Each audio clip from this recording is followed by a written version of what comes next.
ಹೇ ಶಾರದೆ ದಯ ಪಾಲಿಸು, ಈ ಬಾಳನು ಬೆಳಕಾಗಿಸು.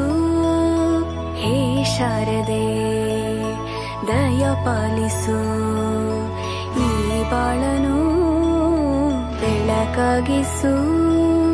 ನಾಳೆಗಳ ದಾರಿಯಲೇ ನಂಬಿಕೆಯ ನೆಲೆಯಾಗಿರಿಸು, ಮುನ್ನಡೆಸು. ಕೈ ಹಿಡಿದು ನಾವಾಡೋ ಪದ ಪದದಲ್ಲೂ ಸಂಚರಿಸು.